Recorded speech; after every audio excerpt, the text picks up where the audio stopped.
All right, guys, welcome back to another episode of All About the Gear. This is a pretty interesting episode that we've got rolled up for you. Looking at the notes that Mr. Doug K sent over for me to look over, and this particular camera that we're talking about is really, really interesting on a couple of fronts, especially from me, from my standpoint, on a video standpoint, or from a video perspective. Some interesting little features in this thing. Doug K, you got your hands on this thing. This is the Lumix FZ1000 from Panasonic. You got your hands on it. You took it, put it through its paces, beat it up, tortured it, all that stuff, and you came out with a list of findings. First of all, who's this camera for? I mean, yeah, I know I start with the end, but we gotta, people want to know that when they were watching these interviews, they're like, or these reviews, they want to know, like, should I be watching this? So who should be watching this? Who's this? Yeah, this is for everyone, Frederick. How's that? Yeah. We haven't ever said that before about a camera. That's like my marketing consulting clients always say. I'm like, okay, who's your customer? Everyone. When everyone's your customer, no one is. Right. Well, it's a really interesting camera. Let's take a look at it here real quick. It's almost easier to say FZ1000. FZ1000 is getting hard to say. It is what we call a bridge camera. Now, a bridge camera is something that's between a point and shoot and a DSLR, right? Yeah. This guy is a $900 camera. The highlights are that it has a 16 times zoom range. So it has a monster, as you can see the label on there, it says, if I get it right, 24 to 400 millimeter equivalent. And that's impossible. Yeah, it's getting out there, right? Yeah. And the two big things about this camera are the lens and the fact that it does, drum roll please, 4K video, which is 4K. Now something that's popping up all over the place. Yeah. That thing looks like, you're looking at it from the top, it looks like it's, I don't know, like a cousin, or I know it is a cousin, but it looks very similar to the GH series, the GH3 and 4. It doesn't feel like it. It actually feels more like, well, it's an odd camera because it's pretty big. It's like a DSLR. It feels bigger than the GH4. I don't know if it is, but it also feels lighter. But it's also sort of funny that the lens out here is fairly heavy, but the body is fairly light. In fact, it's probably made out of some high impact, fancy plastic stuff, but it has sort of a lightweight, flimsy feel to it. Although I don't know that it is flimsy, it just has that funny feel. But the lens, because of all the glass, is fairly heavy. Yeah. Anyway, it's a $900 camera. It sits, as I say, between point and shoots and DSLRs. It's got a long heritage. If you go back to the FZ 50 about 8 years ago, the FZ100 4 years ago, the 150, the 200 2 years ago, and now we've got the FZ1000. They added they went up a whole order of magnitude. Uh-oh. Yeah. 20 megapixels, a pretty large sensor for this classic camera, nice 1-inch sensor. Yeah. The FZ2, I gotta get it straight. The FZ200 actually had a 24x zoom, so they've actually made the zoom range less. Now, I've never tested the older FZ cameras, so I'm basing some of this comparison on what I've read. My understanding is that the lens quality wasn't so good in the older cameras. Now we've got really quite a good lens, particularly when you consider that zoom range. Yeah. No, so 20 megapixels.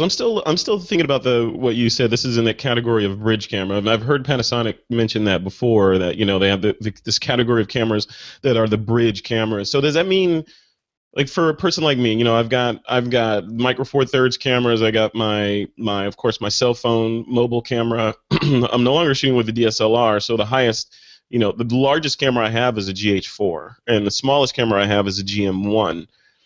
In my particular flow of things that I'm doing, traveling from time to time, sometimes for work, sometimes for, with family and play and that kind of thing, is that when I'd carry this? And if you say yes, that's when you'd carry this bridge camera, when you don't want to carry all your lenses and all that stuff, then I'm thinking, you just said it was big. So why, reconcile that for me? When would I want to carry it? Yeah, there are still, there's still people who don't necessarily need a small camera. They haven't gotten, hooked on our idea of something that fits in your pocket can be really good. Yeah.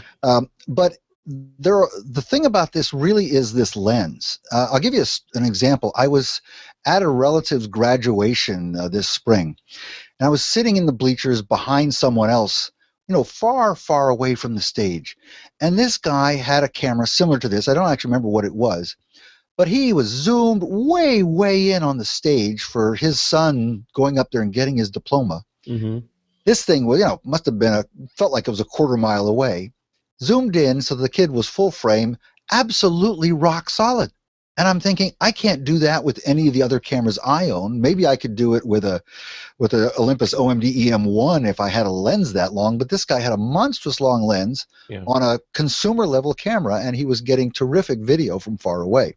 See, that begs the question then, image stabilization, because when you talk about those obscene zoom ratios and zooming in on, an eyeball of a bird from a mile away, I'm thinking you better not have had any coffee, you better be on a tripod, you better be rock solid. So or the lens better have some world-class image stabilization built into it, or the camera, something better be stabilized, whether it's you or the camera.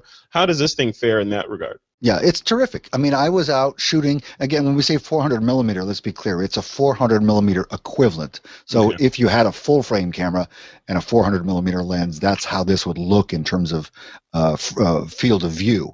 I mean, it's actually something like 146 millimeter is the actual focal length. Anyway, to your question, it is rock solid, handheld, all the way out to 400 millimeter. Okay. And it is the image stabilization in this thing. They say it's 5-axis. I wish I had the OMD EM1 to compare it A to B.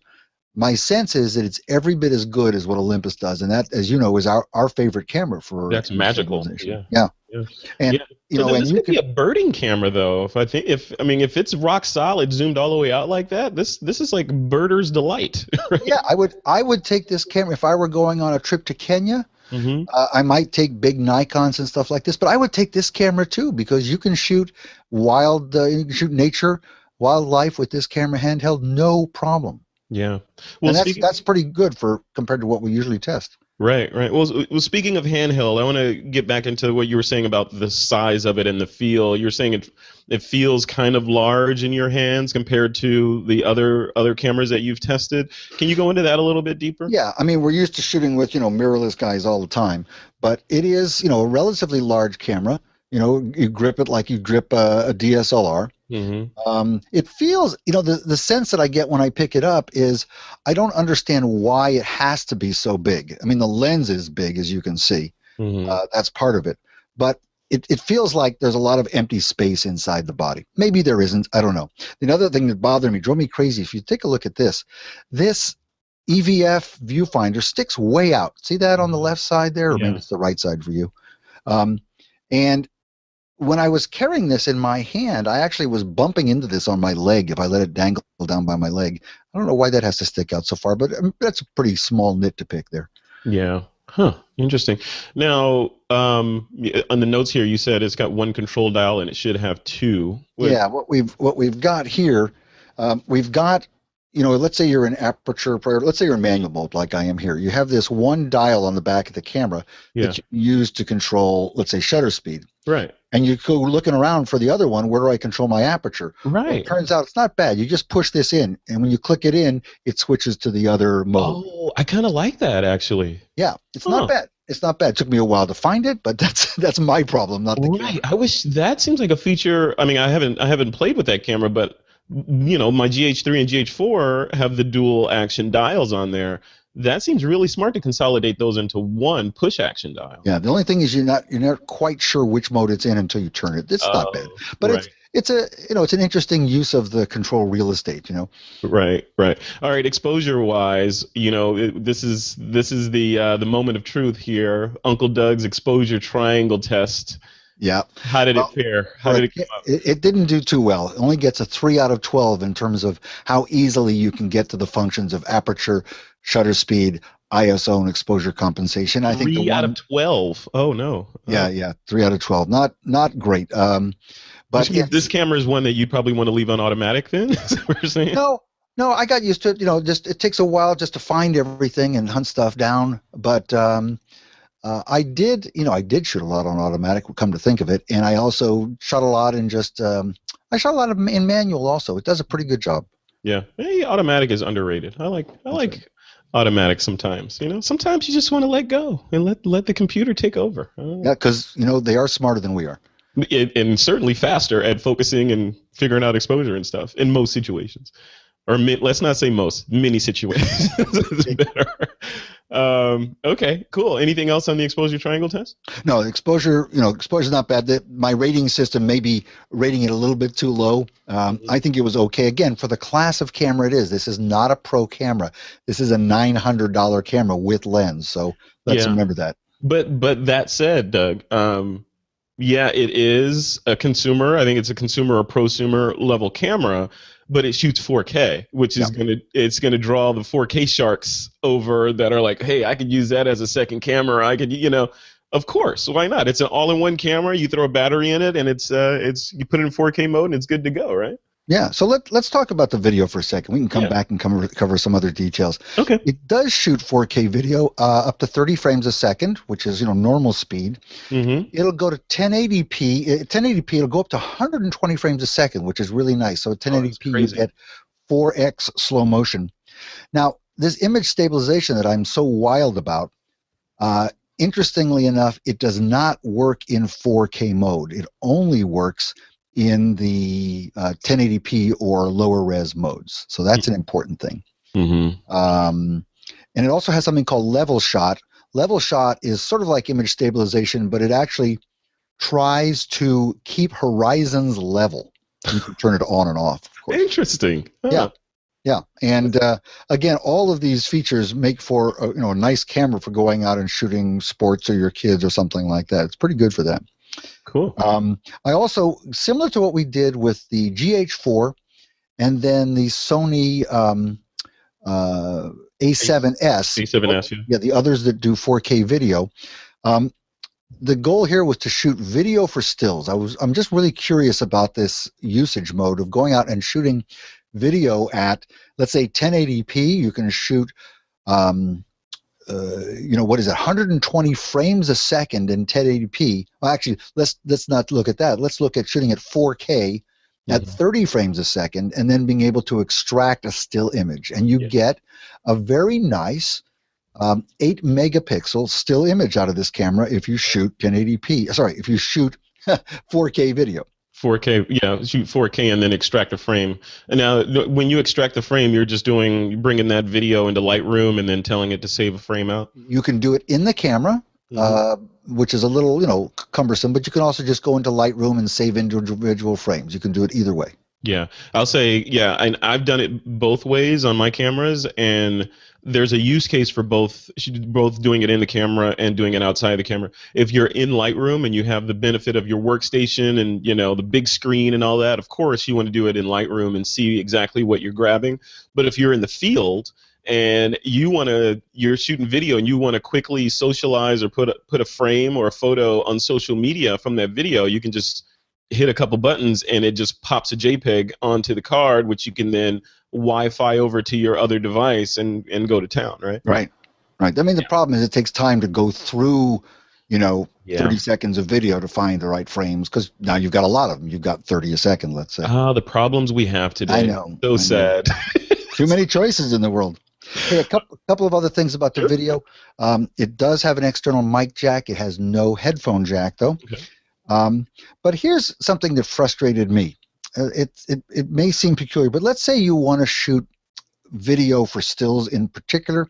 So you want to set a shutter speed that's relatively high. You want to go to 2/50th of a second or something. Yeah. You put the thing in shutter priority mode for video. You have no idea what aperture the camera is shooting at. For some reason, this camera does not display the aperture when you're in shutter priority in video. Likewise, if you're in aperture priority for video, you don't know what the shutter speed is. And I found that to be rather weird. I mean, there's certainly place in the viewfinder and the LCD to show it, but it doesn't. And, if you're concerned about your depth of field and focal, things like that, it ought to show you that. Presumably that'd be something that could be corrected or altered in a firmware update, though, right? Certainly should. And if you're in program mode, P mode, where it's sort of like automatic, you have no idea what the aperture or the shutter speed are. It doesn't show them anywhere, so it's very strange. Interesting. Another thing that is again maybe a little picky, but this camera has the lens here, as you can see. You can do a couple of things with it. You can, first of all, turn on and off the image stabilization right there. Mm-hmm. But you can also use the ring to either control zoom or focus. But it's electronic. All right. So if we turn this on, turn on the camera. All right. So here now it is in zoom mode. And as you can see, the ring, if I don't, there's zoom mode. The ring controls the zoom of the lens, right? Yep. What's frustrating, there are a couple of things about this. One is it's really slow. So if I sit there and look how much I have to crank this thing around to get this thing come back, right? I'm cranking and cranking and cranking, and this lens is slowly going to a wider angle. Takes forever. Yeah. Well, what I discovered is if I turn the ring slowly, it moves much more quickly. Interesting. Which makes no sense to me. Huh. Right? If I turn it, again, let me do it slowly, it comes back quickly. But if I crank it really fast, it doesn't. I would expect the opposite of that. I wonder if there's a setting in the menu for you to toggle that behavior back and forth. There may be, but you need a college education to get through menus. Yeah, I know. You need a class. That's right.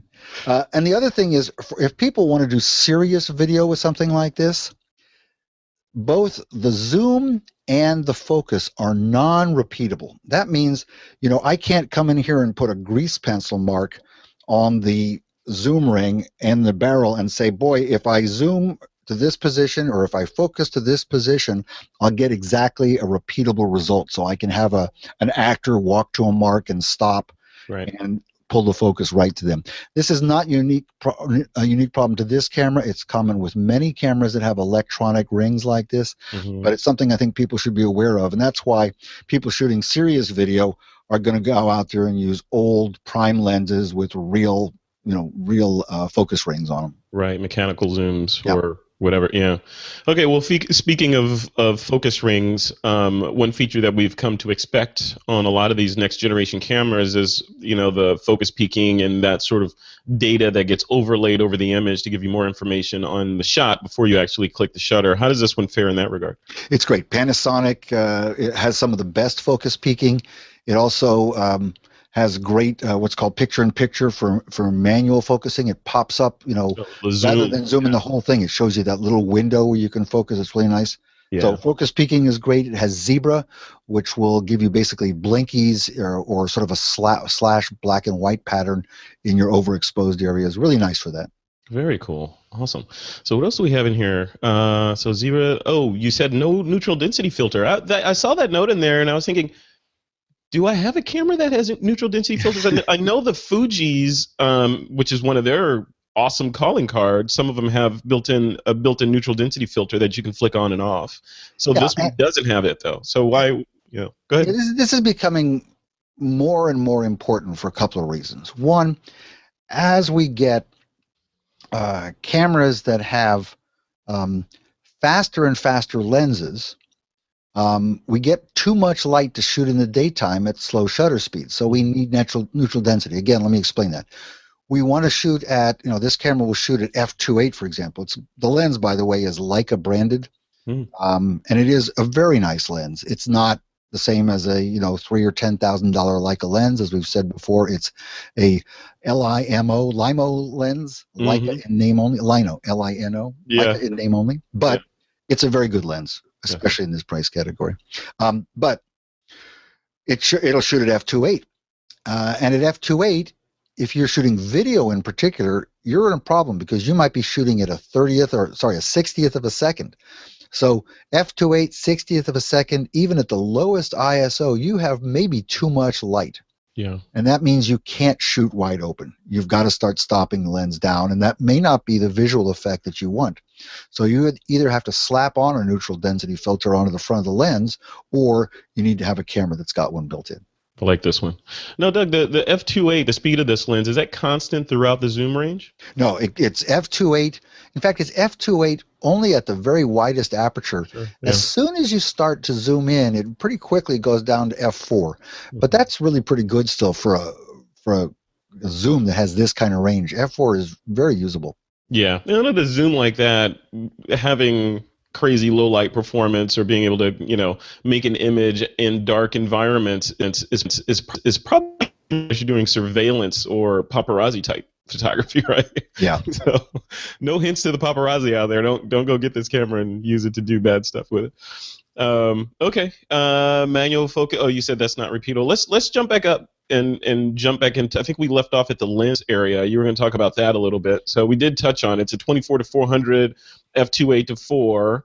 And the FZ. What was the previous one? Yeah, the FZ200 was a 24x, and again, what they've done here is gone to a higher quality lens and said we're going to sacrifice some of the zoom range, which I think was a smart decision because 400 millimeter equivalent's pretty long. Yeah, absolutely. Well, then the other piece of this, I see in your notes, and I'm throwing my hands up in the air. All this one, you know what I'm going to say? This wonderful image stabilization doesn't work in 4K mode. You're not going to stabilize a 4K image. That's right. You can't stabilize 4K, as we mentioned. Yeah. That is okay. But macro, as close as 3 centimeters. It's got macro, yeah. It'll go down to 3 centimeters. Now that's only at the widest zoom angle. But still, you can get in really close and get some nice macro shots with this. Like a lot of them, you have to remember to put it into macro mode, which I forgot when I first tried to shoot macro, but it does a great job for that. Yeah. Well, let's talk about the real meat of this camera, and that's, of course, the most important part. A lot of folks would argue, and that's the sensor and shutter speed, but mainly the sensor. Talk about that a little bit, just briefly. What's the max shutter speed of this, and what are the pluses and minuses? Yeah, the sensor is pretty good. As I said, it's a 1 inch, so it's even smaller than a micro four thirds sensor, but for this class camera, it's fine. 20 megapixels. Those means they're pretty small little pixels. We don't really need that many, but okay, that's what we've got. Yeah. But it's pretty good in terms of noise, for this class of camera. Now it'll do a 4,000th of a second using the mechanical shutter, but in the electronic only shutter, it'll go all the way to a 16,000th of a second, which I haven't seen in too many cameras. That's getting pretty crazy. I remember when, what was it? The Nikon came out, was it the N8000 or the N8008 and then the whatever, but I remember back in the day, the big claim to fame of that era of cameras was 1/8000th of a second, and of course on all the packaging they had freezing the hummingbird wings and the glass, the light bulb shattering as the bullet goes through it, and you being able to capture that kind of action. Double that. When would you need 1/16,000th of a second? Like, if I could freeze a hummingbird wings with a camera that was made 10 years ago, when am I going to use that fast shutter speed then? Yeah, this is in the category of because they can. It's muscle flexing at Panasonic. An 8,000th of a second is pretty much state of the art nowadays, and a 16,000th of a second is, a full stop faster than that. Yeah. I don't know. I mean, I can imagine using it. Nice to have, but I don't think it's an important feature of the camera. Yeah, there's a meteor coming in at the speed of sound that you want to capture right before the point of impact. Flick at the 16,000ths and roll film, right? Right. All right, so let's talk about the external of that thing that we always harp on is the the LCD and the EVF, right? Yeah. So what did you find there? Yeah, and this has it's pretty good. It's got a fully articulating LCD, as we'd expect from Panasonic these days. Flip it around every which way you want. I want that on every camera I have. Right? You can turn it around into selfie, for example, and do it that way. Yeah. But check this out. You go to the menu. You go to the quick menu here. Let me find the quick menu. There it is. That's supposed to be it. And I can't. Now you can see it. There we go. What's this? What's up with that? Wait a minute. What is up with that? They turned touch off on that? Yeah. Yeah, it's the strangest thing. Are you sure that's not? Are you sure that's so weird. Yeah, it's crazy. And now the previous version, the FZ200 did have touch, and this one doesn't. I don't know. What's up with that? What is up with that? Panasonic, what? You giveth and you taketh away. That's right. They're messing with us. What is going on? Okay, Yeah. that is pretty strange, especially since that is the same sort of user experience that you have on the GH3 and the GH4, almost identical. As you were flipping that thing around, I was like, that looks just like my other cameras. But my other cameras, even the GH3 is touch, which That's is an right. older, longer in the tooth camera, and it has touch on it. And that one doesn't. It's brand new. And that's something I think Panasonic needs to come up with an answer for, because yes, it's a less expensive camera than your GH4. It's maybe even less expensive when you consider that it includes a lens than the GH1, the GM1. Mm-hmm. But this is a strange departure for Panasonic, because they've been our leader in terms of touch-sensitive LCDs. Yeah, I really hope this isn't a harbinger of things to come for the rest. The last touch LCD that we saw was on the GH4, and then Panasonic abandoned it for non-touch, And, following in Sony's footsteps. To be honest, this camera may be produced by a totally different division of the company. Yeah. Who knows? But the fact that they had it on the previous version is a little surprising. Yeah. But what about that EVF in there? Is it bright and beautiful? Does it It's get the great. job done? Yeah. Now it's pretty much the same EVF as we saw in the last one, I think. But it is a great it's a great EVF. I think it's the same as the GH4 actually. Mm-hmm. So very bright, lots of good information, marvelous electronic viewfinder. Excellent. All right. So one of the big things, obviously, is if you have a camera like that and it focuses. I mean, hopefully it focuses fast, and it seems like if it's a general purpose, people are gonna be taking that out to the little league field and shooting fast action and all that kind of stuff. How fast is this in autofocus mode? This is a screamer in autofocus. This has some of the best autofocus, certainly in mirrorless cameras, and even compared to some of the DSLRs. I found it to be excellent for shooting moving subjects. I shot, kids running around. I shot dancers. I haven't yet gone out to shoot some sports, but I may do that before we publish the show. Mm-hmm. And the autofocus is excellent, fast, accurate. Now, it only uses contrast-based autofocus. It doesn't have what we call phase detection points on the sensor. But Panasonic has this new technology called their defocus technology, mm-hmm. where they analyze the image, and similar to phase detection, they can figure out which direction the camera's out of focus. Is it focused too close, too far? Mm-hmm. That means that they can focus much more accurately and much more quickly than they can with the normal contrast autofocus. So it was a terrific autofocus camera. I loved it for that. Both in still and video. Excellent. All right. Now, what about manual focus mode? How is manual focus is great. As I mentioned, it's got focus peaking. It's got the little pop-up picture-in-picture window whenever you touch the focus ring. I loved it for manual focus. It was great. So it got the job done. No complaints. Nope, none at all. All right. Except for the weirdness of the electronic fly-by-wire focusing. Still drives me crazy, but what can you do? That's how it comes. Well, I touched on the connectivity stuff with the Wi-Fi stuff. So this does all that stuff: Wi-Fi, NFC, GPS, all that. Yeah, no GPS. For some reason, we're not getting a lot of demand, I think, for that.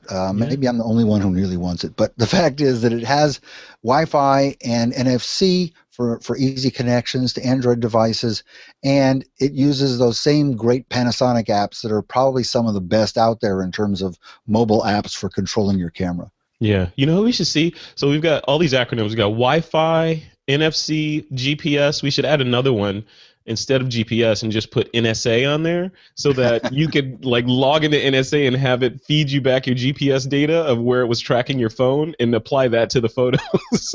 And you're done. As NSA technology in your phone. There you go. Yeah. Oh, watch this video. Will get weirdly deleted after we finish recording. All right. So the competition for this thing. Who's the lineup? Who's this thing going up against? Because I was looking at the few cameras that I own, and I don't think any of the ones that I own are actually in competition here. And to be honest, we have not reviewed any cameras in this category. This being the bridge camera category. So I did some digging around to find out what's comparable.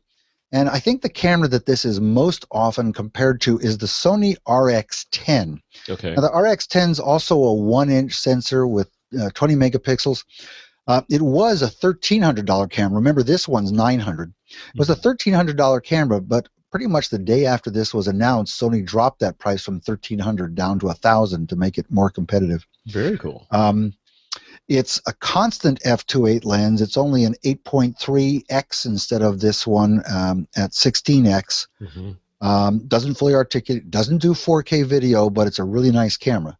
But to be honest, the little bit I've used an RX10, I would definitely buy this over the RX10. I think this is, you may go head-to-head on image quality, but in terms of features and usability, this is a really nice camera. What about size-wise? Is RX10 smaller or larger? No, the RX10 is roughly the same size. Okay. Same category. It's, a DSLR type body, with the super zoom on the end. Got it. And it's fixed lens. Yeah. Okay, well, let's close this off. I foreshadowed the conclusion at the beginning of the show with the "Who is this for?" question. So now that we've gone through all the specs, the LCD, the EVF, the NFC, the Wi-Fi, all the acronyms, we talked about the sensor, the lenses, everything. Boil it down for us, Doug. Who is this camera for? Who should be out there dropping down their credit card for $900 plus tax? Yeah, I think this is a great camera for general use. For travel, it's a great camera as a family camera to take pictures of, your kids, your relatives. Certainly for action. For someone who wants stills and video, really fits the bill quite well. The only reason that you don't buy this camera is, well, there are a couple. One is if you want to put something in your pocket, this isn't going to fit in anybody's pocket. Right. The other is if you really want an interchangeable lens system, this is not that. But other than that, it's really hard to beat this camera for general purpose. And let me be clear. I would take this camera to Africa. I would certainly go to the zoo with it. I would shoot animals. I would shoot action. I would shoot kids. I would shoot stills and video. It wouldn't be maybe the best at anything, but it would be really good at almost every task. Now, when you say you take it to Africa with you, would you take it to Africa as your primary driver, or would it be in the bag as a hey, I brought this as my backup? Yeah, well, you're asking me. It would be my backup. It would be your backup. This is the camera I'd give to my wife while I use the big 500mm lens. Right. You'd be out there with your A7 something or other with a long lens on it, right? Yeah. Well, I would have my my Nikon D4S and a 500mm. So. Oh yeah, there you go. Yeah, you'd break out the big elephant gun. Oh yeah. Yeah, that's right. Yeah. All right. So well, that anyway, was an awesome review. It's a great little camera, and I think Panasonic should be commended for coming out with this. And it's been, like I say, 2 years since the last iteration of this, and it's a camera that they've been improving on for 8 years now. And I think they really have a good niche. Again, there are a lot of people who are perfectly happy with a DSLR type and size body, even at low cost, and a great camera for them. Especially one with a super zoom on there like that. That's just amazing. I can't wait to see the shots that you made with that thing zoomed out to its full capacity. Because you said you're still shooting with it. Make sure you shoot some shots wide. And then the same shot zoomed in on some detail so we can get a feel of how far you can zoom in and out with that. All right, and now that you've said that, we've just shown that for those who are watching the video, those shots are just been plastered over our faces at this point in the show. Through the magic of Final Cut Pro or Premiere or whatever you're using. Yeah. The marvels of post-production. Love it. Cool, man. All right, so what else is in your little bag of tricks over there? What are you testing now? We got some interesting stuff. We have coming in today, in fact, is the Sigma DP2 Quattro, an odd camera, and I'm not going to tell you much about it because I don't have it in my hands yet, but it's a strange little beast. Then we have coming up the new Lytro. Is it called the Illum? I forget, I don't know how they pronounce it. Yeah, Topher told me, and I forgot again. Yeah, I think it's Illum. Yeah, what Lytro has done, to my surprise, if you go back and listen to the original Lytro review where I said I thought they were just proving concepts, Lytro has actually gone out and made a real camera using their technology. And I'm very excited to get my hands on that. That'll be coming up in the next few weeks. That's awesome. Now, do you know on that Illum. Is that camera? Does it have interchangeable lenses, or is it a fixed? No, I believe it's like this. It's got a pretty decent zoom range, but it's not interchangeable. Yeah, I'm looking forward to that review a lot because I for a lot of reasons I want to see what that thing can do because on a lot of fronts it represents the cutting edge of computational photography and what's possible inside the camera if you throw a lot of math at an image and some smart optics. What can you do? So it was interesting to see the first iteration of the Lytro camera, but this one is much more interesting because it's much more in our backyard, right? Yeah. Yeah, so far I've seen a couple of sample images. I think the company has just started to ship the camera, and it's very intriguing. So I'm curious to know if they've actually made a camera that people can use instead of a traditional camera. We're going to find out. Awesome. All right, Doug. Thanks a lot. Thanks for all your hard work on putting yourself in front of the firing squad with this camera. I know you hate it. You just hate carrying these awesome new cameras around all the time, don't you? People, my friends think I'm crazy. Actually, I should say they know I'm crazy. I do look forward to shooting with my own gear once in a while. I want you to know that. Yeah, your gear's in the corner just crying, like, please take us out, Doug, please. All right, man. Well, thanks a lot. I appreciate it. It's been a great episode of All About the Gear. All right. Thanks a lot, Frederick. All right, I'll see you later. Bye-bye.